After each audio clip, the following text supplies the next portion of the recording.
के बारे में जानना था, है ना। द्रौपदी नहीं मालूम तुम्हें। अभी जो तुमने 5 पांडवों के नाम याद किए ना, उनकी पत्नी थी, ठीक है। और द्रौपदी, हाँ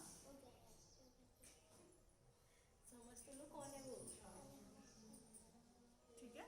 वो महाराजा द्रुपद की बेटी द्रौपदी, वो यज्ञ में से, यज्ञ जो होता है ना, हवन करते हैं, उसमें से निकली थी। 5 कन्याओं में उनका नाम गिना जाता है। 5 कन्याएं मतलब शादी के बाद भी वो कुंवारी जैसी लड़कियां पवित्र होती है ना, वैसी पवित्र। 5 कन्याओं के नाम मालूम है? कौन कौन सी हैं 5 कन्याएं? नहीं मालूम? चलो पहले द्रौपदी के बारे में बता देती हूँ, फिर 5 कन्याओं के बारे में। तो द्रौपदी इन 5 की पत्नी थी। पीहू इन 5 की पत्नी, एक द्रौपदी, एक ही। फिर उसके बाद में उन सबकी अलग अलग थी। धर्मराज युधिष्ठिर ने फिर दूसरी शादी नहीं करी, उनकी एक ही पत्नी रही द्रौपदी, बाकी सबकी अलग अलग थी, ठीक है। ये द्रौपदी जब इनका और कौरवों का, दुर्योधन और दुशासन और शकुनी, ये और पांडव मिलकर क्या खेल रहे थे? चौसर, जुआ।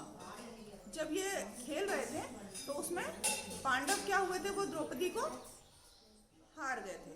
उन्होंने द्रौपदी को भी क्या बोलते हैं उसको, बाजी पर लगा दिया था, ठीक है। तो वो उनको हार गए थे।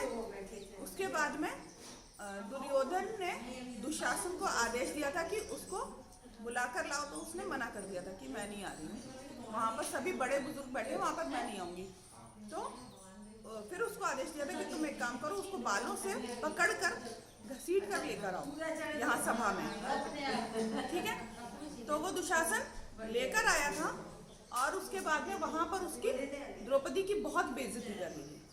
कर्ण ने तो ये भी बोला था कि जो 5 पुरुषों की पत्नी हो वो इज्जतदार नहीं हो सकती है। वो तो बहुत ही गंदे शब्दों का इस्तेमाल किया था। दुशासन ने बाल पकड़ के लेकर आया था और दुर्योधन ने उसको अपनी गोद में बिठाने की बात भी की थी।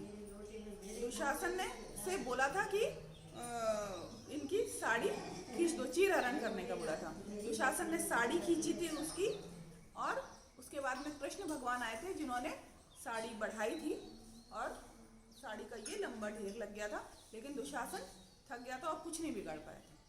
वो है द्रौपदी। बात समझ में आ गई? कौन है द्रौपदी?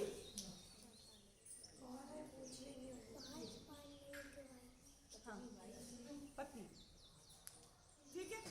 5 कन्याएं कौन कौन सी? द्रौपदी तो अभी मैंने बताई है।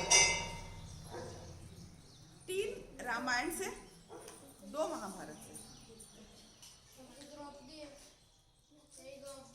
एक द्रौपदी की सास, पांडवों की माँ कुंती, वो भी 5 कन्या। इसके अलावा सुनो, इसके अलावा जो सुग्रीव और बाली का नाम सुना है ना, बाली की पत्नी तारा, वो भी 5 कन्याओं में आती है। और गौतम ऋषि की पत्नी अहिल्या, वो भी 5 कन्याओं में आती है। और रावण की पत्नी मंदोदरी, वो भी 5 कन्याओं में आती है। सबके बारे में जानते हो तुम लोग? तारा कौन थी? अहिल्या के बारे में मालूम है?